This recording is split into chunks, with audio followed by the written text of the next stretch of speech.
menyaksikan debat keempat Capres Pemilu 2019. Dan pemirsa, saat ini kita memasuki segmen ketiga, di mana segmen ketiga ini masih sama dengan segmen sebelumnya. Dan para kandidat masih harus menjawab dua pertanyaan lagi dari dua tema yang tersisa, yaitu tema pertahanan keamanan dan juga hubungan internasional. Kami ingatkan, kami sebagai moderator hanya membacakan pertanyaan satu kali dan kami informasikan juga untuk para kandidat bisa mencatat pertanyaannya. Langsung saja kita akan buka amplopnya. Di sini tema pertahanan dan keamanan mendapatkan amplop C sesuai dengan undian dan masih disegel. Di segmen ketiga ini, kesempatan untuk menjawab masih sama dengan segmen sebelumnya. Masing-masing kandidat mendapatkan waktu 2 menit untuk menjawab. Baik, langsung saja kita akan membuka amplopnya.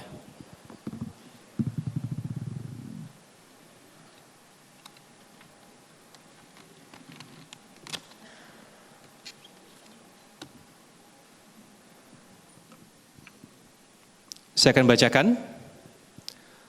Modernisasi alat utama sistem persenjataan atau alutsista untuk TNI dan alat material khusus Almatsus untuk Polri merupakan hal yang penting bagi pembangunan sistem pertahanan dan keamanan yang kuat dan modern. Namun demikian, kondisi alutsista dan Almatsus saat ini masih belum memadai karena keterbatasan anggaran. Di sisi lain, problem transparansi dan akuntabilitas dalam pengadaan alutsista dan Almatsus juga menjadi masalah tersendiri. Pertanyaannya, bagaimana strategi dan upaya Bapak untuk memodernisasi alutsista dan Almatsus dengan tetap menjamin transparansi dan akuntabilitas di tengah keterbatasan anggaran negara? Baik, kesempatan pertama untuk menjawab kami berikan kepada calon presiden nomor urut 02, Bapak Prabowo Subianto. Waktunya 2 menit Bapak, ketika Bapak mulai berbicara. Silakan.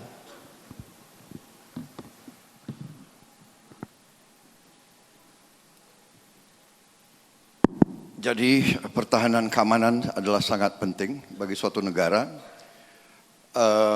Kekayaan suatu bangsa kalau nggak dijaga oleh suatu kekuatan pertahanan yang kuat, tidak mungkin. Kita ingat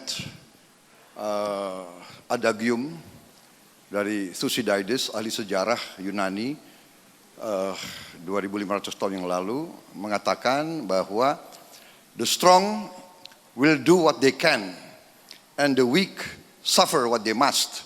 Yang kuat akan berbuat sekehendaknya, yang lemah harus menderita. Karena itu saya menilai pertahanan Indonesia terlalu lemah, jauh dari yang diharapkan. Kenapa? Karena kita tidak punya uang. Karena itu kita harus menjaga keuangan kita. Kemana keuangan kita?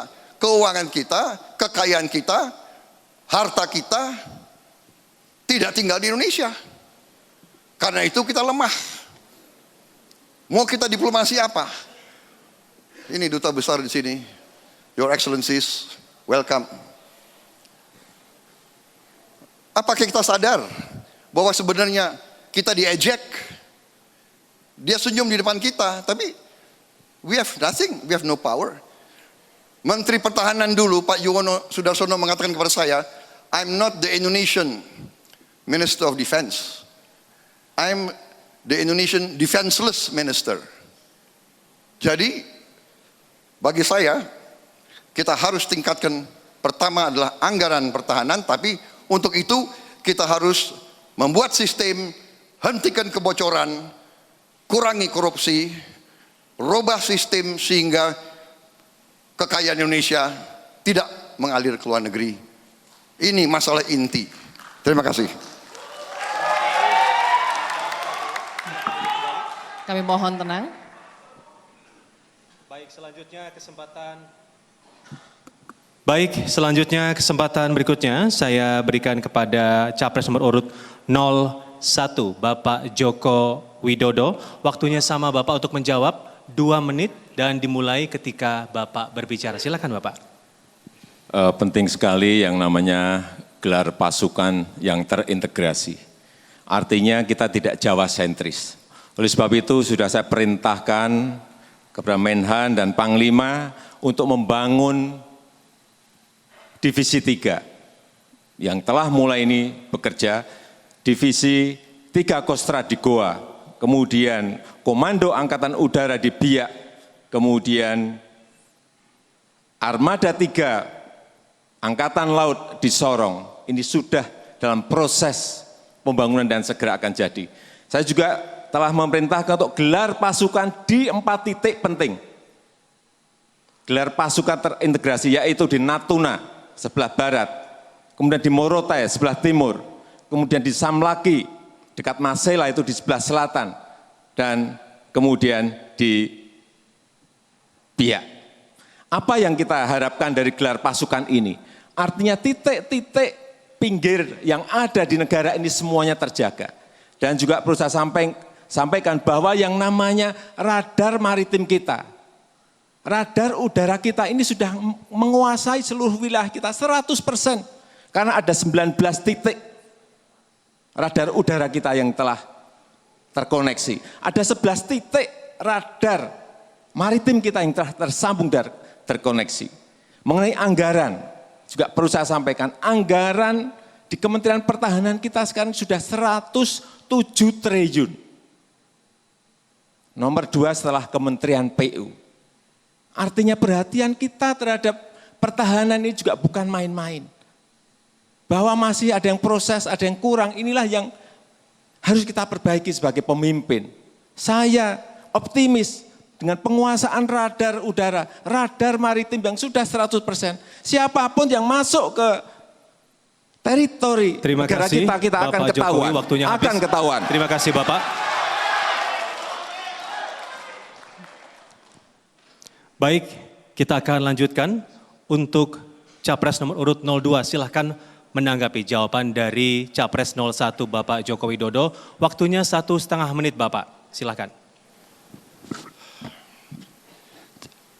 Jadi masalah pertahanan keamanan ini saya kira, maaf Pak Jokowi, mungkin Pak Jokowi dapat briefing yang kurang tepat. Jadi 107 triliun itu ya 5% dari APBN kita, 0,8% dari GDP kita. Padahal Singapura itu anggaran pertahanan 30% dari APBN-nya. 30%. 3% dari GDP mereka. Saya hanya mengatakan, saya pengalaman Pak di tentara, budaya ABS banyak Pak. Kalau ketemu Panglima, siap Pak, aman semua Pak, terkendali Pak, radar cukup Pak. Pak, tidak benar Pak, tidak benar. Jadi itu aja Pak, saya tidak menyalahkan Bapak. Ini budaya Indonesia, ABS, iya ABS. Jadi mohon kita kaji, pertahanan sangat penting. Kita tidak mau mengancam siapapun, tapi kita lemah Pak. Mungkin Menteri Terima Bapak kasih Bapak Prabowo Subianto. sudah beritahu nggak berapa peluru, berapa hari peluru kita perang. Sekali lagi cukup, waktunya habis. Terima kasih, baik.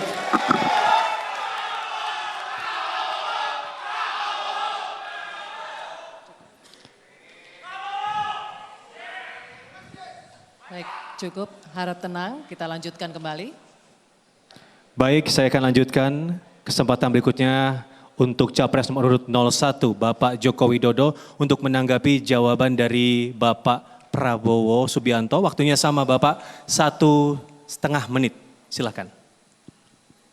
Saya melihat Pak Prabowo ini tidak percaya pada TNI kita. Saya yang sipil, saya sangat percaya kepada TNI yang kita miliki. Sangat percaya. Karena misalnya yang seperti tadi saya ceritakan di Natuna, saya lihat sendiri kok dibangun di sana, di Sorong juga sudah mulai dibangun, saya cek, ada benar barangnya. Tetapi yang paling penting menurut saya dalam rangka masih kurangnya anggaran pertahanan kita, ya kita bangun dengan cara investasi di bidang alutsista. Jangan belanja tapi investasi. Apa itu? Artinya setiap anggaran yang ada di Kementerian Pertahanan itu harus kita pakai untuk membangun industri alutsista kita. Baik berupa tank, kita telah memiliki tank Harimau. Kita juga telah memiliki kapal selam hasil kerjasama kita dengan negara lain yang namanya kapal selam Dadali. Karena kita belum siap untuk mengerjakan itu. Kalau investasi di bidang pertahanan ini terus kita lakukan, saya yakin kita akan memiliki alutsista yang baik, tapi kita juga memiliki teknologi, menguasai teknologi dan bisa transfer of knowledge dari yang sudah memiliki Terima teknologi kasih Bapak itu. Joko Widodo, waktunya sudah habis. Baik, kami mohon tenang, Bapak-Bapak, Ibu-Ibu. Kita lanjutkan kembali, kami mohon tenang. Terima kasih. Baik, terima kasih. Sekarang kita akan lanjutkan setelah 3 tema dijawab oleh para kandidat. Saat ini kita akan menuju ke tema keempat atau tema terakhir, yaitu tema hubungan internasional. Saya akan ambil amplopnya, Bapak-Bapak. Di tangan saya ada amplop hubungan internasional yang bertuliskan huruf C. Ini berdasarkan undian sebelumnya. Dan saya ingatkan sekali lagi bahwa waktu menjawab masing-masing 2 menit dan tugas moderator hanya membacakan pertanyaan saja dan akan mengingatkan jika waktunya masih ada ataupun waktunya sudah habis. Kita akan buka. Dan ini masih disegel, kita lihat.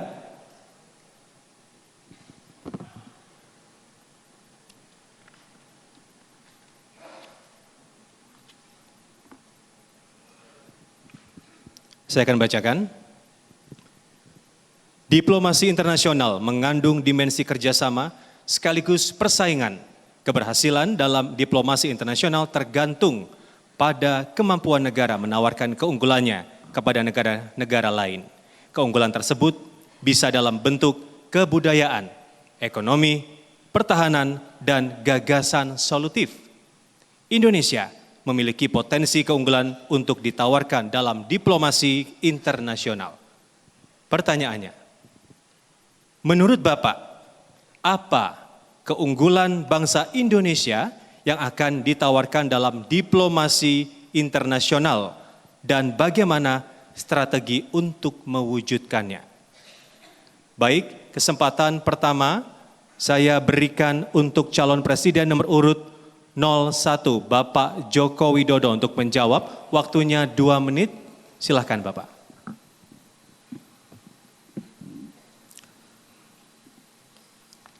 Negara kita, Indonesia adalah negara dengan penduduk muslim terbesar di dunia. Saya kira itulah kekuatan diplomasi kita di dalam forum-forum internasional. Oleh sebab itu di dalam forum-forum internasional selalu saya sampaikan di awal bahwa Indonesia adalah negara dengan penduduk muslim terbesar di dunia. Karena banyak negara lain yang belum tahu mengenai posisi kita seperti itu. Dengan diplomasi ini, kita sekarang ini diberikan kepercayaan untuk menyelesaikan banyak hal yang berkaitan dengan konflik, dengan perang yang ada di negara-negara lain. Saya berikan contoh misalnya di Rakhine State, kita diminta oleh UN untuk menengahi proses-proses kembalinya para pengungsi dari Koxbazar menuju ke Rakhine State kembali. Kemudian juga di Afghanistan, kita juga diberikan kepercayaan untuk ikut merukunkan, mendamaikan dari faksi-faksi yang berkonflik di sana.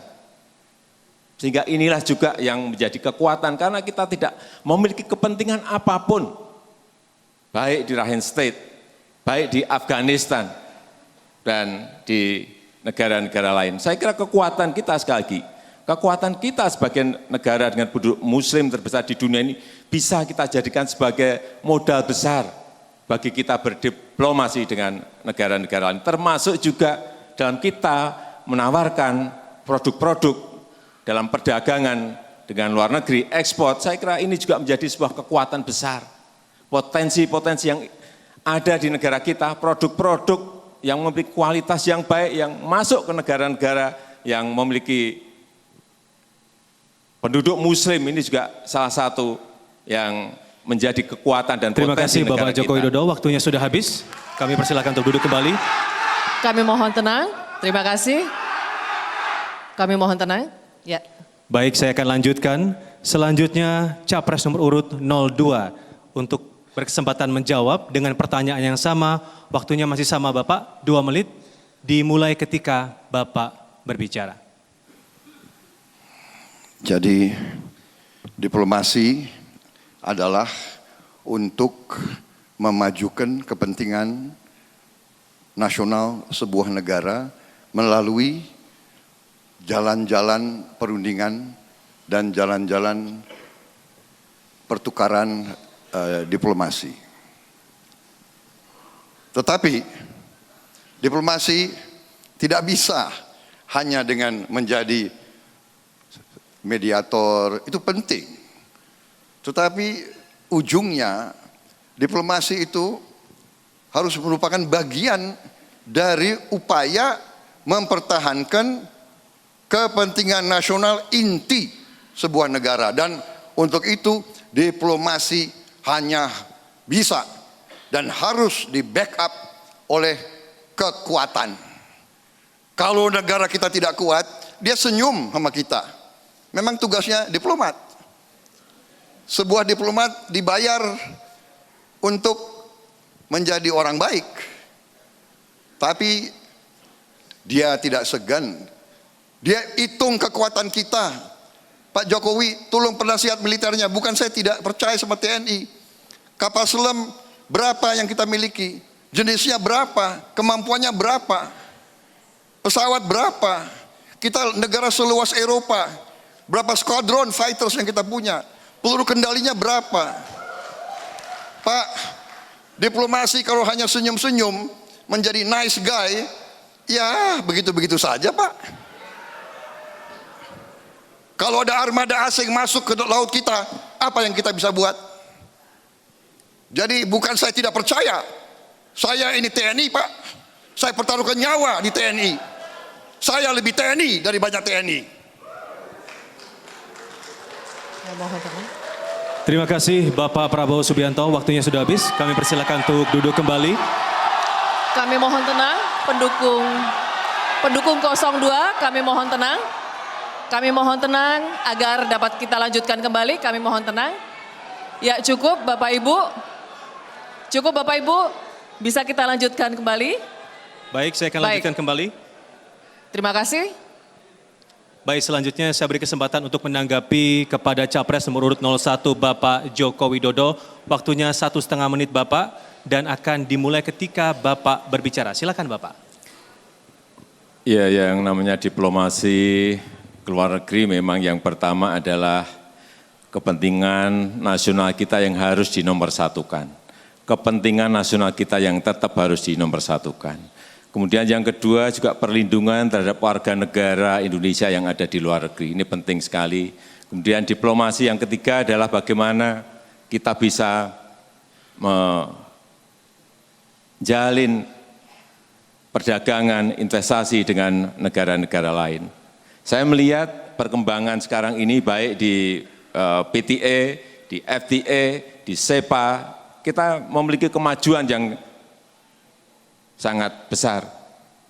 PTA, Preferential Trade Agreement, kita melihat bahwa di situ hal-hal yang berkaitan dengan tarif non-tarif itu bisa dibicarakan apabila memang diplomat-diplomat kita memiliki kemampuan dan bernegosiasi dengan negara-negara lain. Kemudian juga yang berkaitan dengan FTA, Free Trade Agreement, yang berkaitan dengan tarif dan perdagangan, kita juga memiliki diplomat-diplomat yang sangat pintar dan menyelesaikan masalah-masalah yang berkaitan dengan perjanjian itu. Dan SEPA dan skop yang lebih luas untuk investasi dan perdagangan, kita juga telah bertanda tangan dengan Australia dengan catatan produk-produk kita nanti bisa masuk ke sana dengan Baik, tarif terima kasih yang Bapak Joko Widodo. lebih Waktunya rendah. sudah habis untuk Terima kasih. menanggapi. Silakan duduk kembali. Terima kasih. Cukup. Cukup Bapak Ibu, kita lanjutkan kembali. Mohon tenang. Terima kasih. Baik, saya akan lanjutkan kepada Capres nomor urut 02 untuk menanggapi. Waktunya masih sama Bapak, 1,5 menit dan dimulai ketika Bapak berbicara. Silakan Bapak Prabowo Subianto. Iya, jadi kembali bagi saya realita bahwa hubungan antara negara, tentunya tiap negara harus mempertahankan kepentingan nasionalnya dan ada yang disebut the core national interest. Jadi kepentingan nasional yang inti. Masalahnya Pak Jokowi, saya ini memang profesi saya, bidang saya adalah pertahanan keamanan. Saya pelajari ilmu perang, ribuan tahun, sejarah perang saya pelajari. Teknologi saya masih kuasai Pak, saya tahu jarak-jarak peluru kendali masih saya tahu.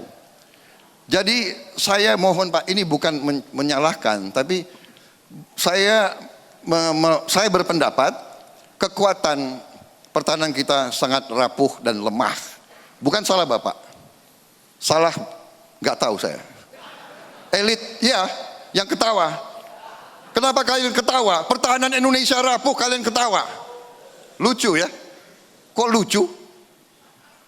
Jadi, saya berpendapat kita tidak bisa mempertahankan core national interest kita kalau ada negara asing kirim pasukan hari ini ke salah satu wilayah kita. Saya kira kita berada dalam posisi yang sangat lemah. Jadi ini yang saya mohon perhatian. Baik, terima kasih Bapak Prabowo Subianto. Waktunya sudah Silakan habis. ketawa kalau negara Cukup kita Bapak, lemah. Silakan. waktunya sudah habis. Terima kasih, silakan duduk kembali. Mohon tenang. Mohon tenang para Baik. pendukung. Debat uji panelis sudah selesai, boleh kita berikan apresiasi untuk kedua kandidat yang sudah berhasil menjawab pertanyaan dari panelis untuk keempat tema di malam hari ini. Boleh Bapak Ibu memberikan apresiasinya karena sudah selesai untuk uji panelis. Silakan memberikan apresiasinya. Baik, cukup. Kita akan lanjutkan kembali. Terima kasih. Saya lanjutkan kembali. Baik, hadirin dan juga pemirsa, uji panelis di segmen ini sudah selesai namun debat belum selesai. Di segmen berikutnya akan ada rekan saya Retno Pinasti dan dua kandidat masih akan bertanya, menjawab dan saling menanggapi dalam debat terbuka. Tetaplah bersama kami di debat keempat Capres Pemilu 2019.